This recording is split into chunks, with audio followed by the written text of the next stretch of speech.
కూలీ చేతికి ఎంత పోతుంది అన్న లెక్క ఉండదు. సో ఇవేవి ఉండకుండా, అకౌంటబిలిటీనే లేకుండా కేవలం కార్పొరేట్లకు మేలు చేసేటట్టుగా, కాంట్రాక్టర్లకు మేలు చేసేటట్టుగా ఈ పథకాన్ని తయారు చేస్తున్నారు. ఇది అన్యాయం కాదా? విబి గ్రామ్ వల్ల ఈ కొత్త చట్ట ప్రకారం చాలా నష్టాలు జరుగుతాయి. ముఖ్యంగా అన్ఎంప్లాయ్మెంట్ పెరుగుతుంది.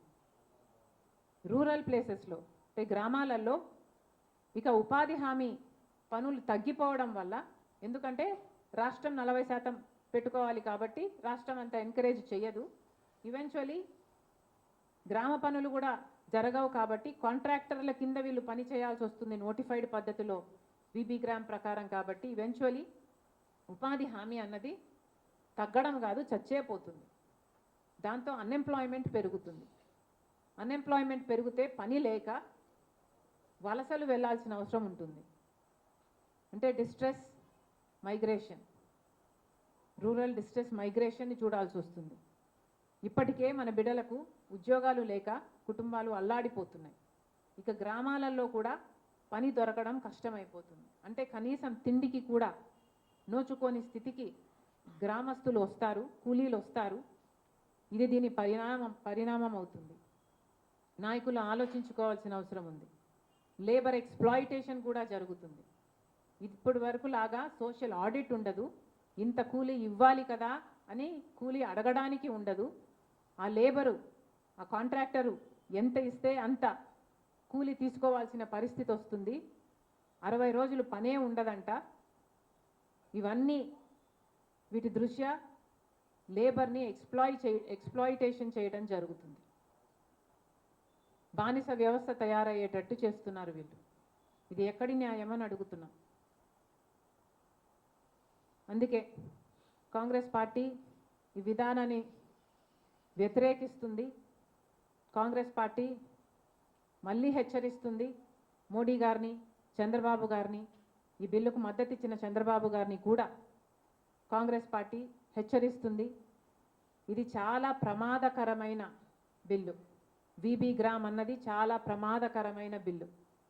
పేదవాడికి ఆసరాగా నిలబడిన MNREGA, Mahatma Gandhi National Rural Employment Guarantee యాక్ట్ని మీరు ఖూనీ చేసి ఏదైతే మోడీ గారికి బానిసల్లాగా మారి ఈ కొత్త బిల్లుకి మీరు మద్దతు ఇచ్చారో, ఇది మన రూరల్ వ్యవస్థని, గ్రామ వ్యవస్థని ఖూనీ చేస్తుంది. ఎందుకంటే ఇప్పటి నుంచి గ్రామాలలో ఏ పవరు ఉండదు, వాళ్ళకు అధికారం ఉండదు, వాళ్ళకు ప్రాధాన్యత ఉండదు.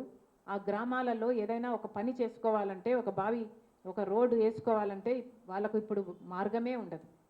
మీరు గ్రామాలను ఖూనీ చేస్తున్నారు, గ్రామస్తులను, కూలీలను ఖూనీ చేస్తున్నారు. ఇది భావ్యం కాదు, మళ్ళీ ఆలోచించుకోవాలి. కాంగ్రెస్ పార్టీ ఈ కొత్త బిల్లుని పూర్తిగా వ్యతిరేకిస్తుంది. చంద్రబాబు గారు మద్దతు ఇవ్వడానికి కూడా పూర్తిగా ఖండిస్తుంది. కాంగ్రెస్ పార్టీ డిమాండ్ చేస్తుంది మన్రేగా స్కీమ్ని, మన్రేగాని యాక్ట్ని, Mahatma Gandhi National Rural Employment Guarantee యాక్ట్ని మళ్ళీ తిరిగి తీసుకురావాల్సిన అవసరం ఉంది. యాక్టులో ఏదైనా లోపాలు ఉంటే దాన్ని సరిచేసుకోవచ్చు, కానీ పూర్తిగా యాక్టును మార్చి విబి గ్రామ్ చేయడాన్ని కాంగ్రెస్ పార్టీ ఖండిస్తుంది, దీన్ని వ్యతిరేకిస్తుంది, దీన్ని మార్చుకోవాలని డిమాండ్ చేస్తుంది. మళ్ళీ Congress party guaranteed work, guaranteed wage, guaranteed అకౌంటబిలిటీని డిమాండ్ చేస్తుంది. నేషనల్ మినిమం వేజ్గా 400 రూపాయలు ప్రతిరోజు కూలీకి ఇచ్చేటట్టుగా యాక్టులో చేర్చాలని కూడా మన్రేగా యాక్ట్ని మళ్ళీ తీసుకురావాలి. ఈ కొత్త యాక్ట్ని రివోక్ చేయాలని కాంగ్రెస్ పార్టీ డిమాండ్ చేస్తుంది. మన్రేగాని పక్కన పెట్టినందుకు గాను, మన్రేగాని తొలగిస్తున్నందుకు గాను కాంగ్రెస్ పార్టీ ఇప్పటికే రాహుల్ గాంధీ గారి నాయకత్వంలో పెద్ద ఎత్తున ఉద్యమం మొదలుపెట్టింది. ఆ ఉద్యమాన్ని కొనసాగిస్తూ ఆంధ్ర రాష్ట్రంలో కూడా మేము ఒక యాత్రని తలంచాం. ఫిబ్రవరి 2వ తేదీకి 20 ఏళ్ళు అవుతుంది మన్రేగాని ప్రవేశపెట్టి. ఫిబ్రవరి 2వ తేదీన 20 ఏళ్ళు అవుతుంది. ఫిబ్రవరి 2, 2006లో రాజశేఖర్ రెడ్డి గారు, సోనియా గాంధీ గారి నాయకత్వంలో, మన్మోహన్ సింగ్ గారి సమక్షంలో ఇది లాంచ్ చేయడం జరిగింది. ఈ 2వ తేదీకి 20 ఏళ్ళు అవుతుంది. ఏ బండ్లపల్లిలో అయితే వాళ్ళు లాంచ్ చేశారో అదే బండ్లపల్లి నుంచి మేము ఒక యాత్ర మొదలు పెట్టాలని తలంచాం. ఇది ప్రతి జిల్లా ద్వారా ఎన్నో గ్రామ పంచాయతీలను టచ్ చేసుకుంటూ పూర్తి రాష్ట్రమంతా పర్యటన చేసేటట్టుగా ఈ యాత్ర ఉంటుంది.